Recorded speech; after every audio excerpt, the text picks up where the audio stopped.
It may not look like much to someone passing by, but a unique part of Wisconsin history can be traced back to this now empty plot of land in Ozaukee County. Well, it was a little known secret that we even had this in our backyard back in the early 20s to 30s. All that remains at this site next to the flowing Milwaukee River is a concrete foundation and a rusted power well, but pieces to a very important puzzle for Grafton historian Angie Mack Riley. A lot of that history was left out, almost like it was a little footnote, when in reality it really shaped a lot of who we are. That history is a story of Paramount Records. It was a subsidiary of the New York Recording Laboratories, which was a subsidiary of the Wisconsin Chair Company.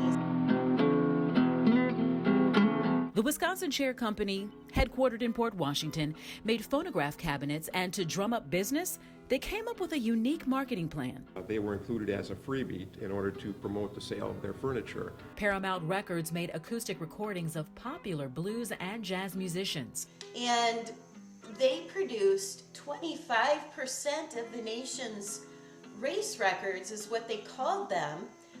Basically, it was music by black musicians. Most of the records that they made were sold in cities like Chicago, Detroit, which had pretty significant black populations at that time. Reggie Jackson is a Milwaukee black historian and talks about the importance of these records. Jazz music, blues music was really a way that people who performed in our community really expressed their views about the world around them.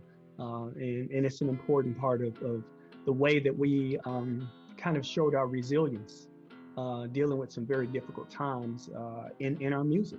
The music styling of the first blues and jazz artists still have a hold on culture today. If you think of the recordings in Grafton as the center of this circle, people like Charlie Patton, Skip James, Son House, Ma Rainey, those recordings influenced other musicians like Johnny Lee Hooker and Muddy Waters, B.B. King, and it just keeps going around and around, and you get to Bob Dylan and you get to Led Zeppelin. Locally, a lot of people don't understand that the music that we turn on the radio to listen to was directly influenced by the recordings that were made by Paramount Records in southeastern Wisconsin.